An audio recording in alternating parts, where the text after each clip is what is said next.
Bismillahirrahmanirrahim. Assalamualaikum warahmatullahi wabarakatuh. Waalaikumsalam warahmatullahi wabarakatuh. Alhamdulillah alladzi anzala ala 'abdihi al-kitaba wa lam yaj'al lahu 'iwaja. Asyhadu an la ilaha illallah wahdahu la syarika lah. Wa asyhadu anna sayyidana wa nabiyyana Muhammadan abduhu wa rasuluh. Allahumma shalli wa sallim wa barik ala sayyidina wa habibina wa syafi'ina wa qurrati a'yunina wa maulana Muhammadin wa ala alihi wa ashabihi ajma'in, amma ba'du. Wa baqa ibu para remaja dan remaja jamaah taklim musola al-amanah yang dimuliakan Allah Subhanahu wa ta'ala. Khusus yang sama-sama kita hormati orang tua kita bersama, yaitu Bang Haji Nabi, mudah-mudahan selalu diberikan kesehatan oleh Allah Subhanahu wa ta'ala. Amin. Ustaz Nabi dan seluruh pengurus DKM musola al-amanah, mudah-mudahan selalu diberikan rahmat dan keberkahan oleh Allah Subhanahu wa ta'ala. Syukur alhamdulillah, malam hari ini Allah masih membimbing kita, Allah masih memberikan kesempatan kepada kita untuk selalu berada di tempat yang baik, untuk selalu berada di majelis taklim. Maka mudah-mudahan langkah kaki kita duduknya kita di majelis ini senantiasa tercatat sebagai amal soleh di sisi Allah Subhanahu wa ta'ala. Salawat serta salam juga selalu kita sampaikan kepada dunia kita baginda Nabi Muhammad sallallahu alaihi wasallam, keluarga serta para sahabat-sahabatnya. Mudah-mudahan salawat yang selalu kita sampaikan kepada baginda Rasulullah kelak di akhir kita akan mendapatkan syafaat dari berbagai ya rabbal alamin. Hadirin jamaah yang dimuliakan Allah Subhanahu wa ta'ala, ini akhir bulan Syawal, detik-detik terakhir sudah puasa semua. Alhamdulillah, alhamdulillah udah. Alhamdulillah udah.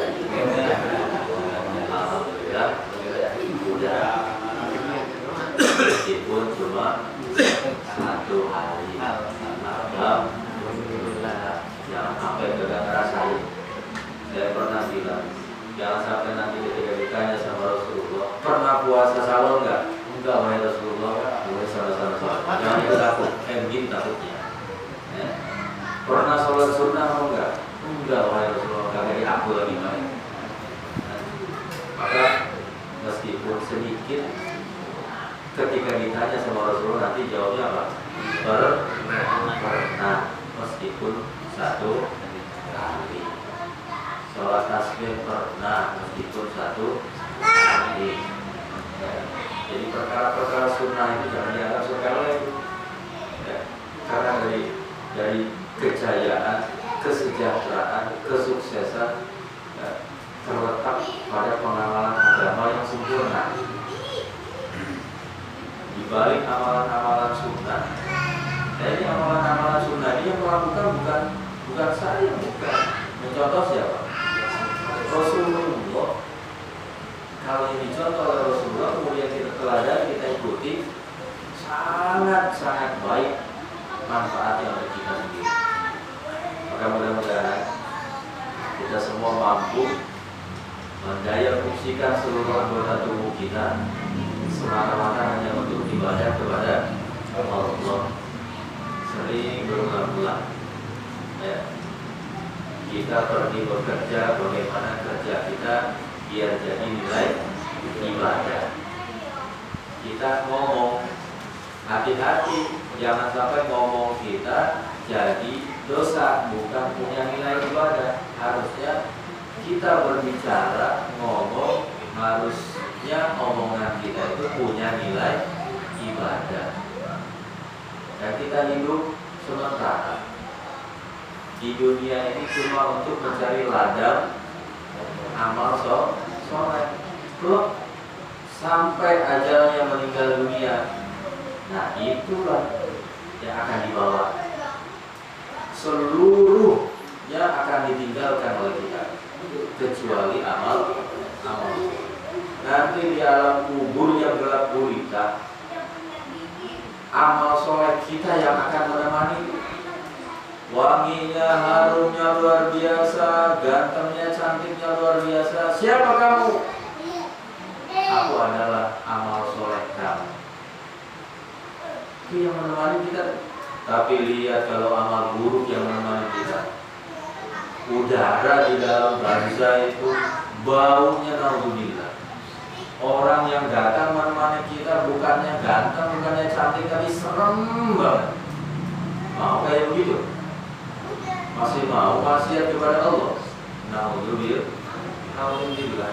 Itu alam pertama yang akan kita alami, alam barzah. Dan itu jelas nanti akan terbukti kayak begitu yang menemani kita di dalam kubur. Kalau nggak percaya, apa duluan? Mati dulu nanti dia terasain. Mudah-mudahan seringnya kita di sini ketika istiqomah mengaji, ketika istiqomah dikasih kesempatan oleh Allah, meskipun malas berat langkah kaki kita, paksain. Karena ini untuk kebaikan kita juga. Apalagi punya waktu luang. Ya udah, waktu luang pergunakan aja untuk kayak begini, zikir, ngapain lagi hidup. Jangan tunggu waktu luang. Kita mah kagak luang-luang kalau waktu luang. Sibuk terus. Ayo Pak Haji ikut ngaji sama saya kalau sholat. Nanti kalau ada waktu luang, harusnya jangan nunggu waktu luang, harus mampu meluangkan waktu kalau untuk yang kayak gitu.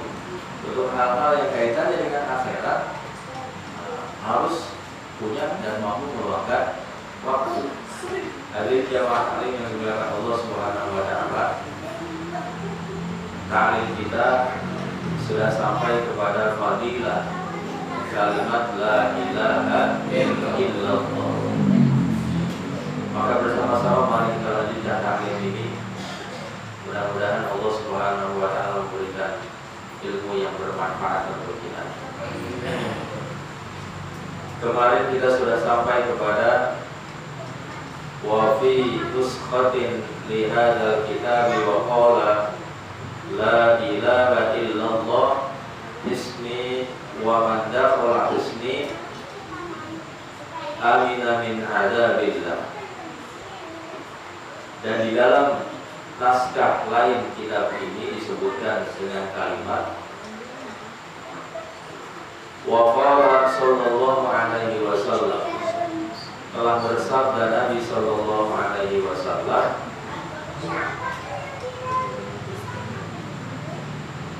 la ilaha illallah ismi. Kalimat la ilaha illallah itu adalah benteng kepada Rasulullah. Benteng dari segala benteng adalah kalimat la ilaha illallah. Bahkan sampai dikatakan oleh Rasulullah, ini kalimat ini dahsyat kalau diucapkan di akhir hayat kita. Siapa yang mengucapkan kalimat la ilaha illallah di akhir hayatnya, dakhala jannah, masuk surga.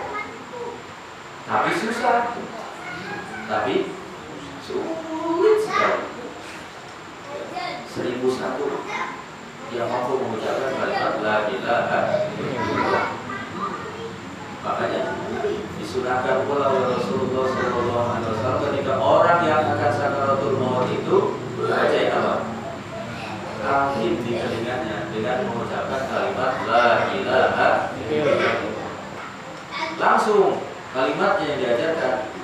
Jangan nyebut yang tua, udah tua, agak disebutin kalimatnya langsung di telinganya, nggak diajarin langsung la ilaha illallah. la ilaha sampai berhenti nafasnya. Dan kalau diajari kayak begitu, di Cibubur pun ada yang begitu. Saya menyaksikan sampai saya ketawa beli. Waktu itu posisi saya jauh, itu ngeriung semuanya di anak-anaknya. Anak yang umurnya emaknya sudah tua, anaknya sudah tua. Karena agak jauh dari majelis taklim, jadi kalian tahu makna kalimat yang disebutkan langsung di telinganya. Maknya mau meninggal dia bilang, "Ma, nyebut, ma." Di telinga itu, "Ma, nyebut, ma." Boro-boro ini, nyebut. Ya. Akhirnya yang diucapkan sama mamanya apa? Kan kalau kalimat la ilaha illallah terdengar akhirnya Allah, Allah. Paling tidak ya begitu. Lalu kata dia, "Ma, nyebut, ma, nyebut." Kedengaran sama mamanya, "But, but, but." Akhirnya begitu, ma. Ya Allah. Bukannya Allah tapi apa? Akhir dari kalimat itu. Maka hati-hati itu. Ya orang sekarang itu mau coba bayangin. Sepintas yang kedengaran ini. Antara diperlihatkan surga, antara diperlihatkan neraka itu sudah kelihatan itu sama orang yang sekarang itu. Diperlihatkan neraka itu sebenarnya ruh itu merontak tidak ingin meninggal. Karena ngeri melihat neraka diperlihatkan oleh Allah Subhanahu wa taala. Nah, kalimat la ilaha illallah ini kalimat yang sangat luar biasa. Meniadakan Tuhan di dalam hati kita kecuali hanya Allah. Tuhan yang lain ditinggalin, dihilangkan semua. Ya, Tuhan jabatan, Tuhan dagangan, Tuhan pangkat, ya, Tuhan harta, semua ditinggalin. Yang ada di dalam hati kita hanya Allah. Artinya jangan sampai menjadi Tuhan tuh. Ya, harta-harta kita. Jangan sampai menjadi Tuhan. Apa buktinya? Sibuk dengan jabatan tinggi, lupa kepada yang haram diambil, yang halal diambil. Itu adalah cara pandang Allah. Tidak melihat Allah berarti bahaya kalau begitu. Meruhankan jabatan. Sibuk pergi pagi pulang sore. Allah lupa. Allah dilupakan. Tanpa dia sadari, sibuk mikirin dunia seharian. Cuma disuruh kesempatan oleh Allah Subhanahu wa taala sholat zuhur. Sholat zuhurnya kita berapa menit sih? Ada sholat zuhur yang sampai 15 menit ada? 15 menit dah, proses setengah jam. Palingnya 3 menit kita selesai sholat. 5 menit lah paling lama ada zikir itu juga. 5 menit disuruh berhenti sama Allah, ngingat Allah cuma 5 menit kerja seharian suntuk sampai kagak ingat Allah. Nauzubillah, bela-belain apa hidup?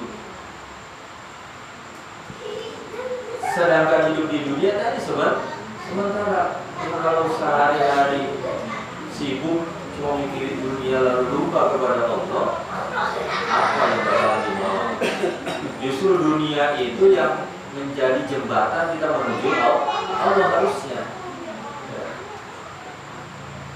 Kayak tadi, dagang kita harus jadi amal soleh kayak begini. Dagang silakan, kerja silakan, tapi ketika dipanggil Allah, sholat zuhur, sholat. Ada kesempatan doa. Ada kesempatan baca Quran, baca meskipun satu ayat. Baca Quran. Barang siapa yang telah memasuki bentengku, kata Rasulullah SAW, amin amin adabillah, maka dia aman dari azabku, dari siksa. Jaminan dari Allah. Karena sudah meniadakan Tuhan yang lain kecuali Allah. Kita mentuhankan Allah itu sudah mentauhidkan Allah Subhanahu wa taala. Tidak menduakan Allah dengan yang lain. Kita sholat itu menyembah Allah. beribadah kepada Allah itu sudah melakukan kalimat la ilaha illallah. Tapi lihat dan hati-hati kalau ibadahnya sudah beda. Tiba-tiba seorang jamaah al-amanah bawa patung kebo ke dalam musola sendirian, lagi nyembah kebo di sini, lagi begini aja. Lalu jamaah lain lihat, waduh ini ada Tuhan yang lain yang ibadahnya beda dari satu orang.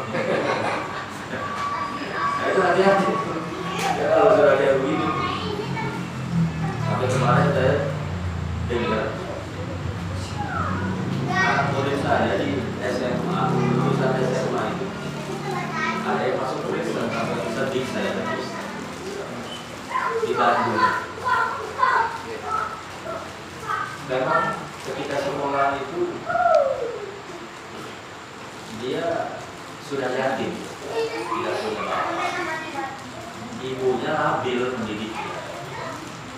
Ketika sekolah padahal saya sangat wanti-wanti. Dia punya pacar orang non-muslim, orang Kristen, di Bandung posisinya dia kerja. Ketika punya pacar, dia sendirian ternyata di sana. Ibunya hampir-hampir tidak memperhatikan. Kemungkinan besar yang saya simpulkan dia tidak punya tempat curhat.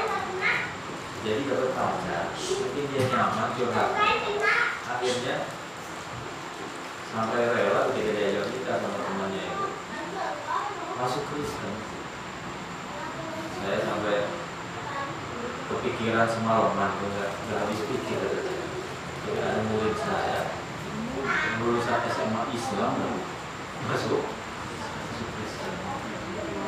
Ya, maka bagaimanapun kita sebagai orang tua harus hati-hati.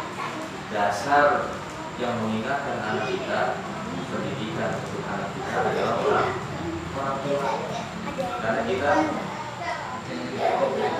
apalagi kita umpamanya meninggal duluan kayak yang kasus anak SMA ini. Khawatir dia pegangannya, akidahnya lemah seperti anak itu. Dapat pacar kayak begitu, ya sudah. Tempat curhat nggak ada, curhat yang di situ nyaman, ya sudah dia akan tarik. Ya.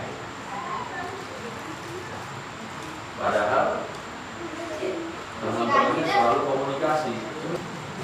Udah terjadi baru bilang. Bingung kayak. Kalau belum terjadi kita bisa nasihatin, bahkan mungkin bisa kita samperin. Ya, meskipun ke Bandung demi menyelamatkan saudara kita jangan sampai keluar dari Islam. Alhamdulillah. Hadirin jamaah yang dimuliakan Allah Subhanahu wa taala. Lalu di dalam kitab ini dilanjutkan wa an Abdul Wahid bin Zaid annahu qala kuntu fi markabin qad hasna ar-rihu ala jaziratin fa kharajna ila jazirah. Dan dari Syekh Abdul Wahid bin Zaid bahwasanya beliau bersabda, bahwasanya beliau berkata, kata Syekh Abdul Wahid bin Zaid, beliau menerangkan, pernah aku berada di dalam suatu kendaraan perahu, kata beliau. Lalu angin menghempaskan kami menuju suatu pulau, maka keluarlah kami ke pulau itu. Fara'aina syakhsan ya'budu sonaman. Lalu kami melihat seseorang yang sedang menyembah sebuah berhala.